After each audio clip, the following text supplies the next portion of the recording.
Good evening. This is going to be kind of a new series that I want to be doing.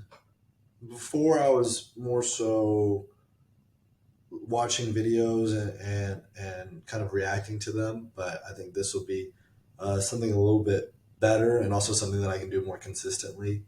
Um, and so, this is something that was inspired by Andrew Chang, this one YouTuber I found. There's one video of his I really liked, and then I just recently listened to another videos of his talking about him reaching 1,000 subscribers, and kind of just how he struggles with some of the stuff that I think everyone struggles with, as far as getting attached to the numbers, and maybe you know he was maybe turning it into sometimes more of a job at some points rather than something he just enjoyed.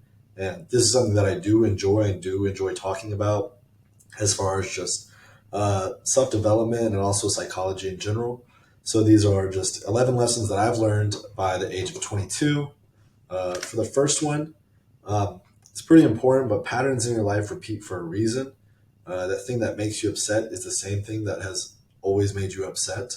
The relationships that continue to not work out or last very long or also end poorly are happening most likely because of something that you are doing, whether it's your approach, your attachment styles, um, anything along those lines. You are, for some reason, either attracting that either kind of person, environment, job to you, or you're going out and seeking it for some reason. And so until you learn that lesson, it will continue to repeat itself. So if you're sitting there and you're kind of like the always person that's like, why does this keep happening to me? Why, you know, this bad thing keeps happening? Why does this happen to good people? You are, at heart, probably a good person still. You are a good person. However, there's either some damage or some attachments uh, deep down that are causing you to seek out maybe some of this pain, or you're just trying to cope with it in some way, and so you get stuck in these same situations that end up hurting you. Keep reminding yourself of good thoughts and habits. This is one that I constantly have to do, and it's funny because I'll listen to the same YouTube video. I'll find a YouTube video that I really enjoy, or a creator I really like, and I will listen to them um, almost like repetitively. Either when I'm working out or when I'm driving, I will listen to the same exact video that I've already seen maybe 10 or 20 times, because it is so important just to keep that on the forefront of your mind. I think, yeah, in general, we forget things pretty quickly. And I know for me, especially in emotional scenarios or environments or things that get, you're overstimulated, or it's just not a good scenario, you can act out of accordance with what you would want your character to be. And that kind of brings me to my next point, is figure out who your most powerful self is. I was just reading this book called The Mountain Is You. And it talks in the book about that, like figure out who your most powerful self is, what is your most complete self. And, and almost the practice that had me do, and had you do as the reader, was, imagine you're sitting down in a space. It could be anywhere. I imagine myself in a coffee shop, and imagine, they walk in. What do they look like? What are they wearing? And they come down, they sit down next to you, right? And now they're talking with you. How do they sound? How do they speak? How do they carry themselves? What do they do for work? What do their relationships look like? And then even envision what is one thing that they might tell you or give you, or a piece of advice. And, kind of check in with that person and really start acting in accordance with that complete self. Next, hard work always pays dividends, always. Kind of my philosophy is you can either work hard now or work hard later. At one point in your life, you'll find that working hard is not only profitable, but fulfilling and enjoyable. Really, the only hard part about this is, finding specifically what to work hard in. Obviously, input and output are not always correlated equally, meaning, of course, you can spend a lot of time doing something stupid, and that is not going to be profitable or fulfilling. You can spend a lot of time, or you can spend a little amount of time, but still hard work, and it can pay off with huge, huge dividends. And the biggest separator there is, of course, finding, what is valued by the world, and then also what is something that you're good at and that you enjoy.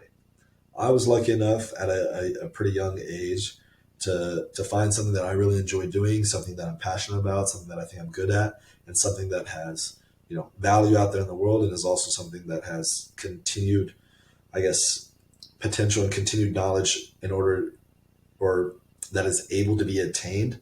And so it's something that for the time being is stimulating to me and exciting, and something I see myself doing for a long time. So it's still hard work, but it makes that hard work a little bit, more manageable.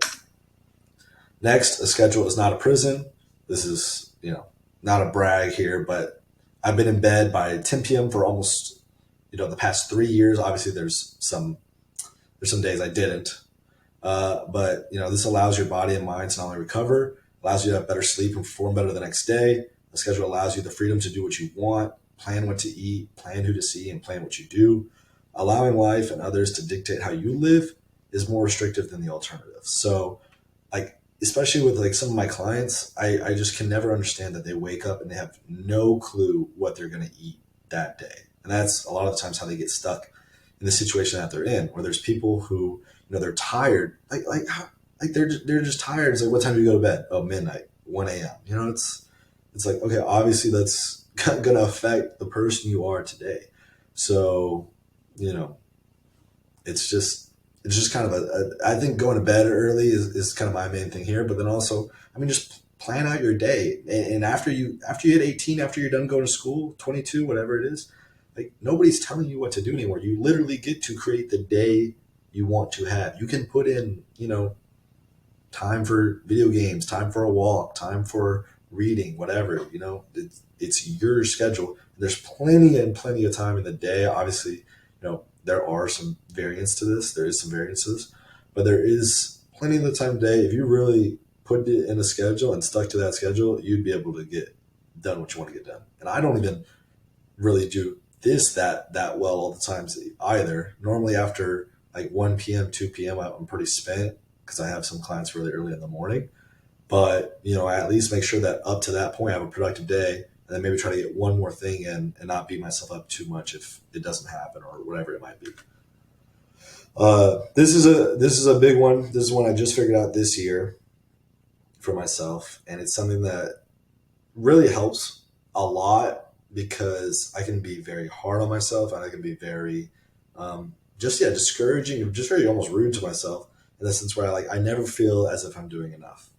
Um, and it allows me to kind of calm down some, breathe, and obviously along the way, if you're thinking of a big goal, if you think about someone, this is what I'm doing. But if you think about someone who wants to become a nurse, right? Well, that's their big goal, yes. But obviously, the person that they have to become in order to be a nurse, in order to graduate school, in order to pass homework assignments, in order to, balance their schedule, all that, the person that they are becoming, there's going to be a lot of short-term goals along the way that they aren't necessarily setting out. And you can do that to break it down some, but just make sure you're not having too many big out there goals or starting too many new things at once, because that'll kind of get you stuck in place. And this is a quote I really like here, but most people overestimate in what they can do in a year and underestimate in what they can do in 5 to 10 years.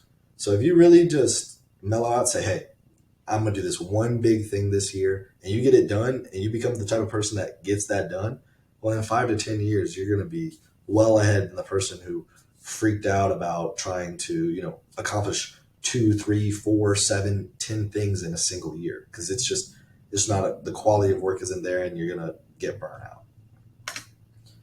out. This one, there's going to be quite a bit of financial stuff in this. I'm pretty passionate about finances in general.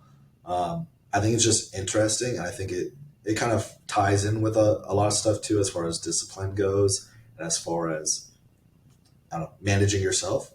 And I understand. I mean, it's super hard nowadays, and it's crazier than ever. Because I'm so jealous of anyone who was born in the 50s, 40s, whatever. But the raw reality of it is, it's like, this is the time that we live in now. Like, whatever you think, like, I get it. It's pretty fucked up now, but like, you're still alive, so you still got to do something. So, kind of like in the previous slide, you got to choose your heart. You're going to be broke when you're 20 or when you're 40. So, figure it out. Um, so yeah, trying to impress others with cars, apartments, clothes, etc. Especially like clothes, jewelry, accessories, all that. That's a little out there for me. I understand like wanting like a nice apartment, right? Because that's your living space. You might want to have people over. You want to show people you're independent. That was kind of my thing.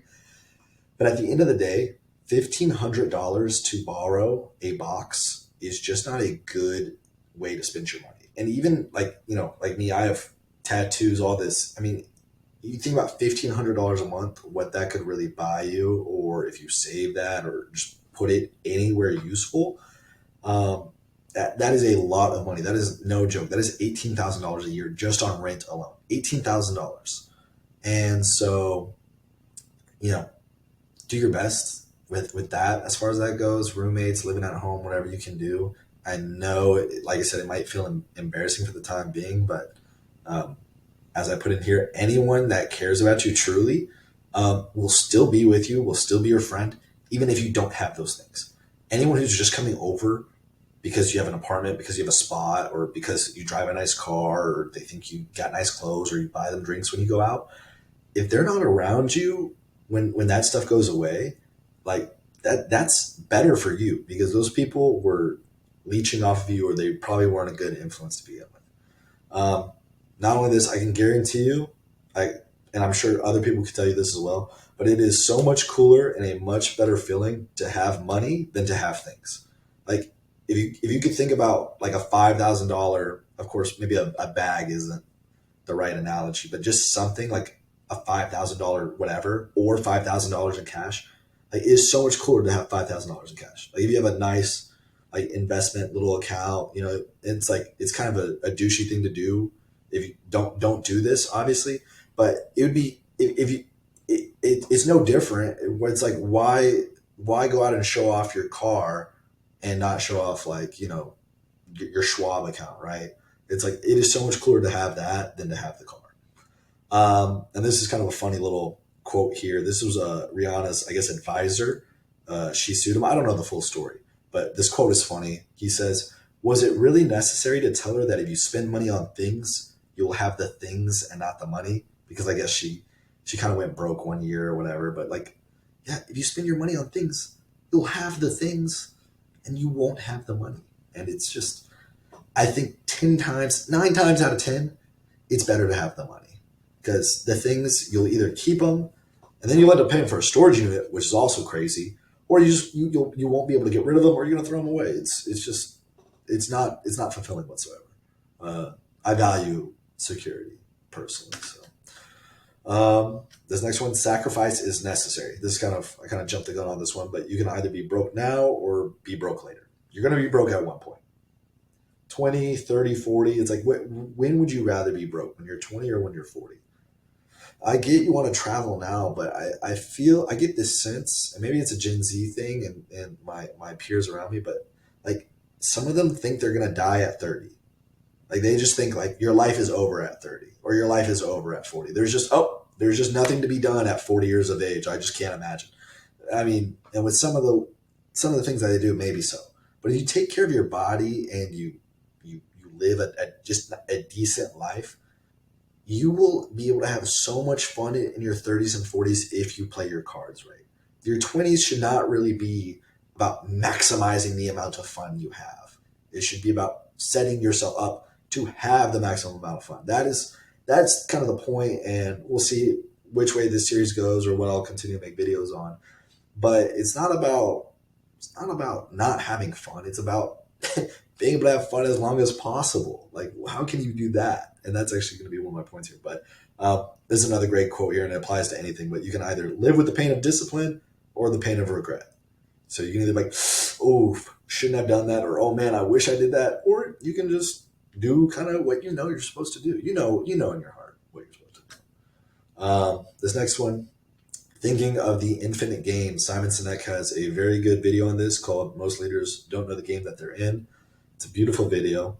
And he says, there is no winning in business, and there isn't really winning in life because the rules are not defined. How can you say one person has won when the game is not over, when there's no rules? And it kind of goes back to the last point where Um, and even the point before that, where you're trying to impress all these people, or you're trying to do this or do that. There is no, there's no winner there. You're not a winner because you have that. I mean, and kind of what I put here. Anyone can be great for a day, a week, a quarter, or a year. You know, but can you do that perpetually?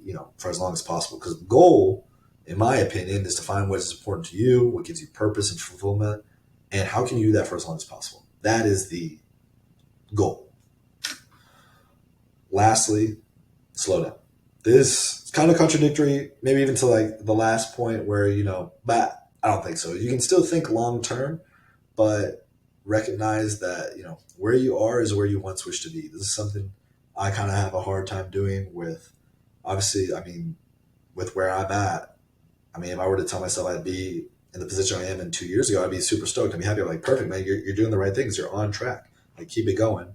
But currently in the moment, I'm like, not doing enough, or, oh, I'm, a failure at this, or I don't have this. I wish I had this, or I need to get this done, or I wish I did this earlier.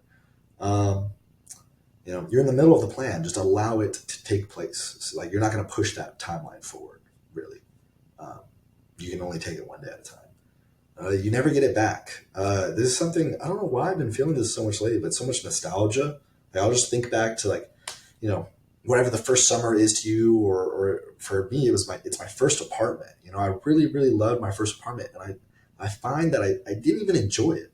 Like, I was 20 years old living in this apartment. It wasn't like crazy nice or anything, but I really enjoyed it, or I really, it was a cool apartment.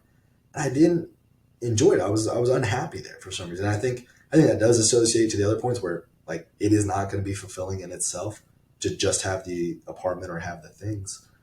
But, make sure that when you are treating yourself, or you are, um, having these things like my first dog, or your first love, or whatever, definitely do your best to be present, because, what I do is I will just almost like over, um, I'll just make it something that it's not. I'll think this big long term thing, especially, with significant others, and you'll miss out on just enjoying what it is right now in this moment. And because of that, because you're doing that, you'll also probably squander it. You'll probably mess it up because you're thinking like that.